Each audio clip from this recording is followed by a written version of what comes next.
이번에는 국회 상황 보겠습니다. 공천 헌금 사태 직격탄을 맞은 민주당은 오늘 원내대책회의에서 지도부가 거듭 고개 숙이며 수습을 약속했습니다. 국민의힘은 특검 수용과 함께 의혹 관련자들을 모두 출국 금지해야 한다고 압박했습니다. 취재기자 연결해 보겠습니다. 김다용 기자. 네, 국회입니다. 네, 민주당 오늘 아침 회의에서 또 사과 발언이 나왔다고요? 네, 오늘 김병기 전 원내대표 사퇴 이후 첫 원내대책회의가 열렸는데요. 숙연한 분위기 속 시작한 회의에서 문진석 원내대표 직무대행은 국민께 심려를 끼쳐 원내 지도부를 대표해 진심으로 사과한다고 말문을 열었습니다. 이어 정치는 국민 신뢰가 무너지면 한 발짝도 나아갈 수 없다는 원칙을 다시금 되새긴다고 말했습니다. 또 차분하고 책임 있는 수습도 약속했습니다. 발언 듣겠습니다. 무엇보다 국민 앞에 더 낮은 자세로 임하겠습니다. 심기일전의 자세로 국회 본분, 집권여당 원내 지도부의 책임을 끝까지 지켜나가겠습니다. 반면 국민의힘은 김병기 의원을 포함한 사건 관련자 전원에 대한 출국 금지 조치와 함께 특검 도입을 거듭 요구했습니다. 김경 서울시 의원이 공천 헌금 의혹의 핵심 인사인데도 출국을 금지하지 않아서 미국으로 가버렸다며 경찰은 살아있는 권력을 수사할 수 없다는 취지인데요. 여기에 장경태 의원의 성추행 의혹 사건도 소환하며 수사를 하긴 하는 거냐고 속도를 문제 삼기도 했습니다. 송원석 원내대표는 정교 유착과 공천 뇌물, 항소 포기 등 진상 규명을 위한 이 특검 1국정조사를 신속하게 추진하겠다고 밝혔는데 직접 듣고 오겠습니다.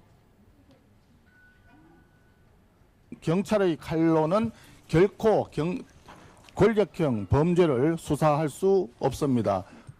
이재명 정권의 3대 권력형 범죄 게이트 진상 규명을 위한 이특 1조 신속하게 추진해야 합니다. 이해운 장관 후보자를 두고도 여야의 신경전이 이어지고 있죠.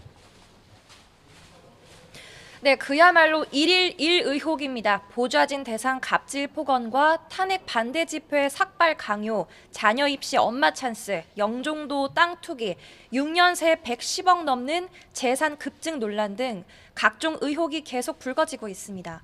민주당은 청문회를 통해서 후보자의 자질과 전문성, 각종 의혹을 옹호가 아닌 검증하겠다면서 대통령의 탕평, 실용주의 인사를 믿어달라고 강조했습니다. 정청래 대표도 오늘 아침 유튜브 방송에서 결국 이 후보 본인이 잘 준비해서 청문회를 통과할 수밖에 없다고 전망했습니다. 후보 적격성 논란에 대해서는 지지자라면 대통령의 결정을 믿어주는 게 중요하다고 힘을 실어주기도 했는데 발언 듣겠습니다. 대통령의 결정이 다 마음에 들 수는 없다. 그러나 대통령의 결정이 잘된 결정이 되도록, 옳은 결정이 되도록 우리는 도와줘야 된다. 국민의힘은 이재명 대통령의 지명 철회와 후보자 자진 사퇴를 요구하며 전방위 공세를 이어갑니다. 정의용 사무총장은 청문회까지 가려는 건 인사 검증 실패를 인정하지 않으려는 무책임일 뿐이라고 비판했는데 관련 발언 듣고 오겠습니다. 공직자로서의 자격과 도덕성, 장관으로서의 국정 수행 능력을 의심하게 만드는 사안들입니다. 통합이라는 명분으로 포장됐지만 인사 검증이 실패했음을 보여줄 뿐입니다. 여러 의혹에 더해서 이 후보자의 새 아들이 직장도 다니기 전에 수천만 원이 넘는 증여세를 냈다며 이른바 금수저 삼형제 해명을 추가로 요구하는 목소리도 나왔습니다. 청문회는 오는 19일로 잠정 결정됐는데 여야 대격돌이 전망됩니다. 네. 이처럼 여야 서로 공세 수위를 높이고 있지만 각 당내 사정도 녹록지 않아 보이죠. 네, 국민의힘은 어제 임명된 윤리위원들을 두고 계파 갈등이 수면 위로 오르는 모습입니다. 윤리위원회의 당면 과제가 사실상 한동훈 전 대표의 이른바 당원 게시판 논란에 대한 징계 여부 논의이기 때문인데요.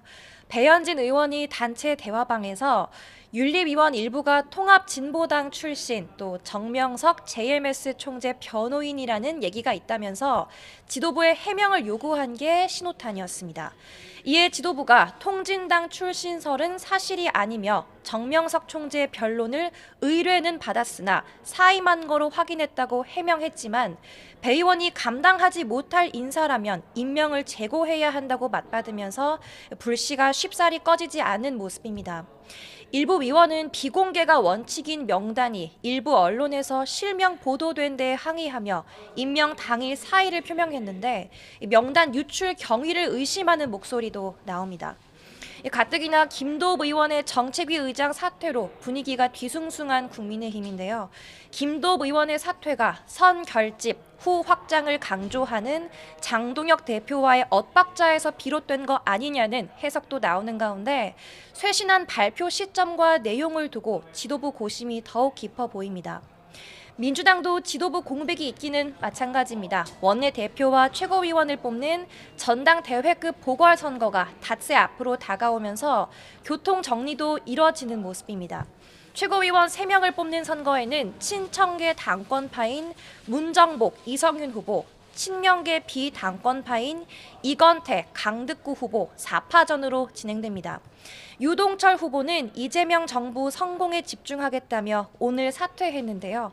이건택 후보는 곧장 입장문을 통해 자신이 유 후보의 단결과 혁신을 향한 의지를 이어받아서 진짜 당정 원팀을 만들겠다고 강조하기도 했습니다. 원내대표는 박정, 백혜련, 진성준 의원의 한병도 의원까지 후보 등록을 마쳤는데 4파전 구도 속 단일화 여부가 변수입니다. 지금까지 국회에서 YTN 김다연입니다.